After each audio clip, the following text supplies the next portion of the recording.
ये कहानी शुरू होती है 1719 में, जहाँ एक नारू नाम की लड़की नॉर्दर्न ग्रेट प्लेन्स में रहती थी और नारू कोमांचे ट्राइब से ताल्लुक करती थी।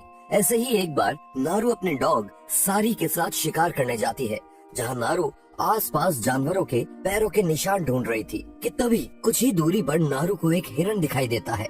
जिसके बाद नारू अपने डॉग के साथ उसका पीछा करती है, पर लेकिन वो हिरन उसे बचकर भाग जाता है। लेकिन हिरन का पीछा करते करते उसका डॉग एक जाल में फंस जाता है। जिसके बाद नारू उसे बाहर निकालती है और उसकी चोट पर कुछ हर्ब्स लगाती है, जिससे हमें पता चलता है कि वो चोटिल लोगों को भी ठीक करना जानती है। और तभी नारू को आसमान से एक बहुत तेज आवाज आती है और जैसे ही नारू पहाड़ी पर आकर देखती है तो उसे वहाँ एक एलियन का स्पेसशिप दिखाई देता है, जिसे देखकर नारू को लगता है कि ये शायद एक थंडरबर्ड है। इसके बाद वहाँ नारू का भाई ताबे आ जाता है, जो कि एक बहुत अच्छा हंटर है। नारू से बताती है कि वो एक हंटर बनने के लिए तैयार है और नारू वही आसमान में उड़ते उस थंडरबर्ड का शिकार कर सकती है। नारू अपने भाई को ये भी बताती है कि वो अपने कुथामिया के लिए रेडी है। कुथामिया उनके ट्राइब का एक रिवाज था, जिसमें अपने आप को एक अच्छा शिकारी प्रूव करने के लिए आपको किसी खूंखार जानवर का शिकार करना होता है। ताबे से बात करने के बाद नारू घर को वापस चली जाती है, जहाँ उसकी माँ उसे ऑरेंज तोतासिया लाने को कहती है, जो कि एक तरह की जड़ी बूटी थी जो लोगों को ठीक करने के काम आती थी। इसके बाद हम देखते हैं कि वहाँ से कुछ ही दूरी पर एक स्पेसशिप से एक एलियन उतरता है और ये वही स्पेसशिप है जिसे नारू ने देखा था। और स्पेसशिप से उतरता ये एलियन एक बहुत ही शक्तिशाली शिकारी था। उधर नारू जड़ी बूटी लेते हुए देखती है कि उसके ट्राइब के सभी लोगों में अफरा तफरी मची हुई है, क्योंकि एक पहाड़ी शेर उनके एक लड़के को उठाकर ले गया था। जिसके बाद वो लोग ताबे के साथ उसे ढूंढने जा रहे थे और उनके पीछे पीछे नारू भी उनके साथ चली जाती है। हालांकि ट्राइब के लोग नारू को साथ ले जाने से मना कर रहे थे, लेकिन ताबे उसे साथ ले जाने को मान जाता है, क्योंकि नारू लोगों को ठीक करना भी जानती थी। आखिर में कुछ देर जंगल में छानबीन करने के बाद वो सभी लोग उस लड़के को ढूंढ लेते हैं, जिसको शेर ने बस घायल करके छोड़ दिया था, जान से नहीं मारा, जो कि उनके लिए बड़ी ही अजीब बात थी, क्योंकि शेर अक्सर अपने शिकार को मार ही दिया करते हैं। इसके बाद नारू उसका इलाज करती है और कुछ ट्राइब वाले उसे वापस घर ले जाने लगते हैं, लेकिन ताबे और उसके कुछ साथी उस शेर के पीछे जाने का फैसला करते हैं और घने जंगल की तरफ निकल जाते हैं। तभी नारू को रास्ते में दिखता है कि किसी चीज ने एक सांप को बीच से चीर कर अलग कर दिया है। साथ ही में नारू को उसके पास में ही कुछ बहुत बड़े पैरों के निशान मिलते हैं, जो कि किसी जानवर के नहीं थे। इसके बाद नारू ट्राइब के लोगों को बताती है कि उसे अपने भाई को बताना होगा कि कुछ बहुत ही खतरनाक उस जंगल में घूम रहा है। इसके बाद नारू अपने भाई को आगाह करने के लिए उसकी तरफ निकल जाती है। थोड़ी देर जंगल में चलने के बाद नारू ताबे से मिलती है, जो अब शेर के इलाके में है, जहाँ वो उसे बताती है कि जंगल में कुछ और भी खतरनाक घूम रहा है। लेकिन ताबे उसे उस वक्त अपना सारा ध्यान शेर पर रखने को कहता है। इसके बाद वो तीनों शेर को मारने का प्लान बनाते हैं और ताबे नारू से कहता है कि यही उसका कुथामिया है। इसके बाद नारू अपने एक साथी के साथ पेड़ पर चढ़ जाती है और तभी उन दोनों की आपस में बहस होने लगती है और थोड़ा सा ध्यान भटकते ही वो शेर नारू के साथी को खींच ले जाता है।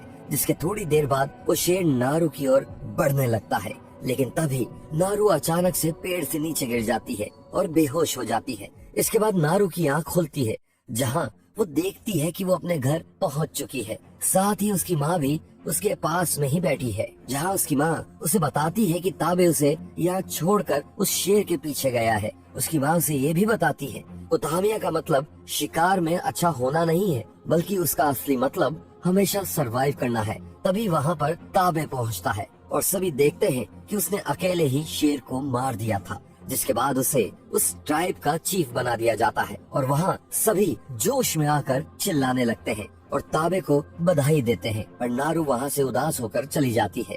जिसके बाद ताबे उसे मिलने आता है और नारू उसे बताती है कि कोई चीज अभी भी जंगल में है और वो किसी शेर से भी बहुत ज्यादा खतरनाक है। और ताबे उसे बताता है कि वो जो कुछ भी हो, लेकिन वो उसे मार देगा, पर नारू ऐसा नहीं कर पाएगी। इस बात के बाद नारू और ताबे के बीच में कुछ दरार पैदा हो जाती है।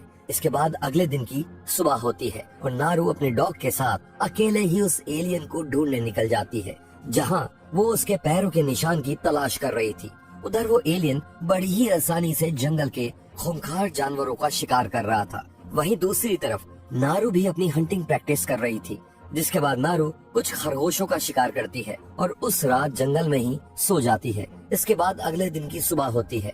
नारू अपनी खोज पर निकल जाती है, जहाँ उसे एक बड़ी सी फील्ड में कुछ भैंसों की लाशें मिलती है जिनकी खाल उतार दी गई है। ये देखकर नारू को बहुत दुख होता है, जिसके बाद वो उनके लिए प्रार्थना करती है। वहीं नारू को पास में ही एक सिगरेट जैसी कोई चीज मिलती है और वो समझ जाती है कि ये काम बाहर से आए शिकारियों का ही है। इसके बाद नारू आगे बढ़ती है, लेकिन कुछ ही दूर जाने के बाद वो एक दलदल में फंस जाती है, जहाँ वो दलदल उसे धीरे धीरे करके अंदर खींचता जा रहा था। जिसके बाद किसी तरह बड़ी जद्दोजहद करने के बाद वो उस दलदल से बाहर निकल पाती है। तभी उसे एक भालू की आवाज सुनाई देती है। जैसे ही वो पास जाके देखती है तो वहाँ एक भालू अपना शिकार खा रहा था। तभी उस भालू की नजर नारू पे पड़ती है, जिसके बाद वो भालू नारू के पीछे पड़ जाता है, जहाँ नारू का डॉग नारू की जान बचाने के लिए भालू का ध्यान अपनी तरफ भटकाता है। जिसके बाद वो भालू उसके पीछे भागने लग जाता है। इसके बाद नारू उस भालू का पीछे करने जा रही होती है कि तभी वो देखती है कि वो भालू दोबारा से उसकी तरफ आ रहा है। जिसके बाद नारू अपनी जान बचाने के लिए वहाँ से तेजी से भागती है कि तभी वहाँ पर वो एलियन आ जाता है। जिसके बाद उस एलियन और भालू में लड़ाई शुरू हो जाती है, लेकिन वो एलियन इतना शक्तिशाली था कि वो उस भालू को भी मार देता है। और क्योंकि उस एलियन ने अपनी टेक्नोलॉजी के इस्तेमाल से खुद को इनविजिबल कर रखा था, लेकिन जैसे ही उस भालू का खून उस एलियन पे पड़ता है तो वो एलियन भी नारू को दिखने लगता है, जिसे देखकर नारू काफी डर जाती है और उस एलियन से दूर भागने लगती है। तभी नारू को जंगल में उसके ट्राइब के लोग मिलते हैं जो उसे ढूंढने आए हुए थे। साथ ही ताबे भी उसे ढूंढने आया हुआ था, लेकिन उस समय वो जंगल के दूसरी तरफ था। तभी नारू उन्हें उस एलियन के बारे में बताती है और साथ ही उन्हें समझाती है कि उन्हें ताबे की मदद के लिए तुरंत जाना होगा। लेकिन इसी कहासुनी में नारू की एक लड़के से लड़ाई हो जाती है और वो उसे जबरदस्ती घर ले जाने की कोशिश करता है। और ये सब होता हुआ वो एलियन एक पेड़ के ऊपर बैठकर सब देख रहा था कि कैसे वो सभी लड़के नारू को मारकर जबरदस्ती कहीं ले जा रहे थे। और तभी वो एलियन उनके सामने आ जाता है और सबसे पहले उस ग्रुप के लीडर पर अपनी लेजर से निशाना साधकर उसे अपने तीर से मार देता है और एक एक करके वहाँ खड़े सभी लोगों को मार देता है। जिसके बाद नारू घबरा कर वहाँ से तेजी से भाग जाती है और वो एलियन भी उसका पीछा करने लग जाता है। तभी नारू भागते भागते एक खुले मैदान में जा पहुँचती है, जहाँ उसे अपनी ट्राइब का एक लड़का मिलता है जो कि उस एलियन से छुपा हुआ था। लेकिन वो एलियन उन दोनों को अपने थर्मल कैमरा से देख लेता है और वो वहीं उस लड़के को मार देता है। पर नारू इस बार भी किसी तरह वहाँ से भाग जाती है, पर वो एलियन अब भी उसके पीछे पड़ा हुआ था।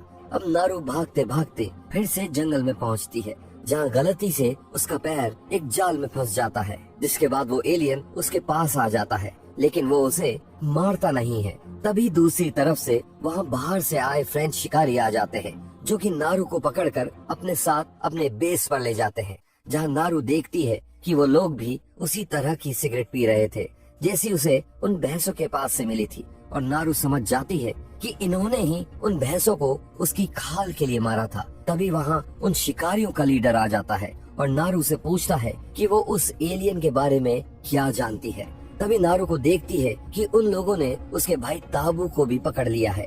इसके बाद शिकारियों का लीडर उन दोनों को एक बेट की तरह इस्तेमाल करने को कहता है, ताकि जब वो एलियन उन्हें मारने आए तो वो सभी मिलकर उसे ही मार दें। इसके बाद वो सभी उन दोनों को एक बड़े से खुले मैदान में एक पेड़ से बांध देते हैं और वो वहीं पास में छुपकर उस एलियन का इंतजार करने लगते हैं। पर वो एलियन उनकी चाल समझ जाता है और सबसे पहले वो उन्हीं छिपे हुए सभी लोगों को एक एक करके मार देता है और फिर उस मैदान में पहुंच जाता है, जहां ताबे सोचता है कि एलियन उन्हें मार देगा। पर नारू उसे बताती है कि एलियन इस तरह से शिकार नहीं करता है, वो उसी को मारता है जिसे वो एक खतरे की तरह दिखाई पड़ता है। जिसके बाद वो एलियन वहाँ मैदान में खड़े सभी शिकारियों को एक एक करके मारने लगता है, लेकिन वो ताबे और नारू को छूता तक नहीं है। जिसके बाद नारू बहुत ही चालाकी से खुद को और ताबू को आजाद कर लेती है। जिसके बाद ताबे एक घोड़े की तलाश में वहाँ से चला जाता है और नारू भी अपने डॉग को बचाने जाती है, जो कि उन शिकारियों के कैंप में ही कैद था। कैंप में पहुंचते ही वहाँ के सभी शिकारी नारू पर हमला कर देते हैं, लेकिन नारू उन सभी शिकारियों को एक एक करके मार देती है। इसके बाद नारू को वहाँ एक ऐसा शिकारी मिलता है जिसका पैर कट चुका था और वो नारू से मदद की गुहार लगाता है, जिसके बदले में वो नारू को गन का इस्तेमाल करना सिखाएगा। नारू उसे ऑरेंज तोतासिया देती है, जिससे उसके शरीर का टेम्परेचर गिर जाता है और खून बहना भी बंद हो जाता है। तभी अचानक से वहाँ एलियन आ जाता है और नारू पास में ही छुप जाती है और वो शिकारी मरे होने का नाटक करता है। जिसके बाद वो एलियन उस शिकारी के पास आता है पर उसे मारता नहीं, क्योंकि उसे अपने थर्मल कैमरा की मदद से कुछ पता नहीं चलता है, क्योंकि उस शिकारी का शरीर तो तासिया खाने की वजह से ठंडा हो गया है, जिससे उस एलियन को लगता है कि वो मर चुका है। पर तभी उस एलियन का पैर उस शिकारी पर पड़ जाता है, जिसके बाद वो जोर से चीखता है और उसी समय वो एलियन उसे मार देता है। तभी वहाँ ताबे एक घोड़े पर सवार होकर उस एलियन पर वार करता है, जिससे कि उस एलियन का हेलमेट नीचे गिर जाता है। नारू, जो कि एक पेड़ के पीछे छिपी थी, देखती है कि हेलमेट से निकल रही लेजर एक पेड़ की तरफ जा रही है और एलियन ताबे पे जितने भी एरो से वार कर रहा था वो सारे तीर उसी पेड़ पर जाके लगते हैं जहाँ लेजर पॉइंट कर रही होती है। नारू ये देखकर समझ जाती है कि एरो वहीं जाते हैं जहाँ लेजर्स का निशाना होता है। वहीं ताबे एलियन पर कई वार करता है, जिससे एलियन बहुत घायल हो जाता है। लेकिन तभी वो एलियन फिर से इनविजिबल हो जाता है और तब ताबे नारू को वहाँ से भाग जाने को कहता है। लेकिन तभी पीछे से वो एलियन आता है और ताबे को मार देता है, जिसके बाद मजबूरन नारू को वहाँ से भागना पड़ता है। कुछ ही समय बाद ताबे की मौत की खबर उसकी माँ तक पहुँचती है, जिसे सुनकर वो बहुत टूट जाती है। उधर जंगल में नारू एक नदी किनारे बैठकर अपने भाई की मौत का शोक मना रही थी कि तभी वहीं कुछ दूरी पर उसे उन शिकारियों का लीडर मिलता है, जो कि बहुत घायल हो चुका था। इसके बाद नारू एक प्लान बनाती है, जिसके बाद नारू उस लीडर को पकड़कर उसे एक पेड़ से बांध देती है, ताकि जब एलियन उसे मारने आए तब वो उसे मार दे। एलियन वहाँ पहुंचकर उस शिकारी को मार देता है कि तभी नारू उस पर गन से वार करती है, जिससे उसका हेलमेट नीचे गिर जाता है और नारू उस हेलमेट को लेकर वहाँ से भाग जाती है। उसके बाद नारू उस हेलमेट को एक जगह पर प्लेस कर देती है और नारू वहाँ काफी सारे जाल लगा देती है और वो एलियन जैसे ही वहाँ पर पहुँचता है कि तभी नारू उस पर अटैक कर देती है, जिससे उसे काफी चोट पहुँचती है। जिसके बाद नारू उस एलियन का एक हाथ भी काट देती है और उसे एक दलदल में गिरा देती है। लेकिन वो एलियन उस दलदल से काफी आसानी से बाहर निकल आता है और नारू पर तीर चलाने के लिए तैयार होता है।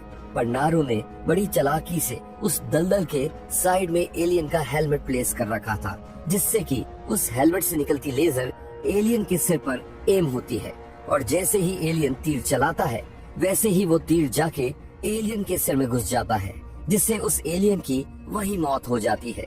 आखिर में नारू अपने घर पहुंचती है, जहां उसकी वीरता को देखकर उसे उस ट्राइब का चीफ बना दिया जाता है।